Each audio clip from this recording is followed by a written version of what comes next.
Charlotte Gassio, la base des stéréotypes contre les gros, ils se laissent aller, ils sont paresseux, ils sont responsables de leur physique. S'ils sont gros, c'est de leur faute. Hein. Oui, c'est ça qu'on essaie nous de déconstruire dans le film, c'est que être gros, c'est pas une question de volonté.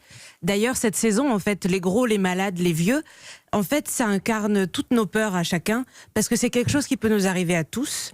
On est tous à un dérèglement hormonal, un paquet de biscuits, une maladie, d'être gros ou malade. Vieux, ça nous arrive dans le meilleur des cas, mais en espérant être les meilleurs vieux possibles. Je pense que cette saison, elle incarne ça vraiment, les peurs de chacun. Vous montrez qu'il y a des prédispositions génétiques qui favorisent l'obésité, c'est important de le rappeler. Les séquences les plus saisissantes de votre document, c'est quand vous vous confrontez directement aux grossophobes, et le plus effrayant, c'est chez les enfants. Oui. C'est vrai qu'il y a une étude suisse qui est dans le film où on voit des enfants choisir des images.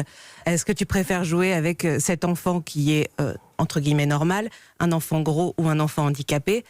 On mettra toujours à part l'enfant gros. Tous les enfants mettent à part l'enfant gros, préféreront jouer avec un enfant en fauteuil parce que ça roule, ça peut être rigolo. Un enfant normal parce que... il peut rouler aussi.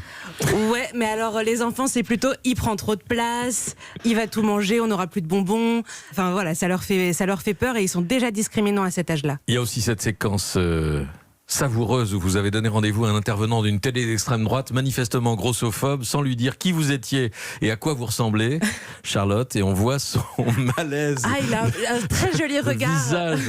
Ah, il fait une tête quand il me voit.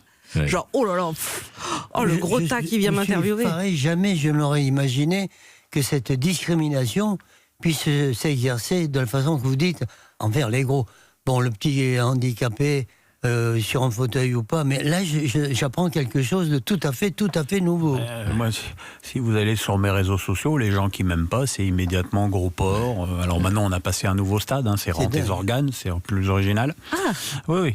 Ça, en même temps, tous tes organes, c'est les tiens. Oui, non, mais c'est vrai. Moi, c'est pas les miens. C'est vrai je que pourrais les rendre, effectivement. Et le point de départ du doc de Charlotte, c'est les insultes qu'elle a reçues sur les réseaux sociaux au moment de votre accouchement. Oui, au moment où j'ai annoncé ma grossesse sur les réseaux. Alors sur mes réseaux, ça a été relativement bienveillant parce que les gens qui me suivent, normalement, ils m'aiment bien. C'est après que ça a été repris dans la presse. J'ai fait la connerie de cliquer sur ah bon, il y a des commentaires. Et là, c'est absolument immonde. C'est mais qui est-ce qui a pu vouloir baiser celle-là? Elle a dû se faire prendre par un chien dans la rue.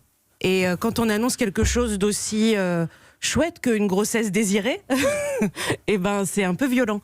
Et je me le suis vraiment pris en pleine gueule, ouais. Charlotte Gassio, pourquoi nous détestent-ils, nous les gros? Je suis certain que ce film peut faire énormément de bien à des personnes qui pourraient se sentir mal dans leur peau. J'espère, merci.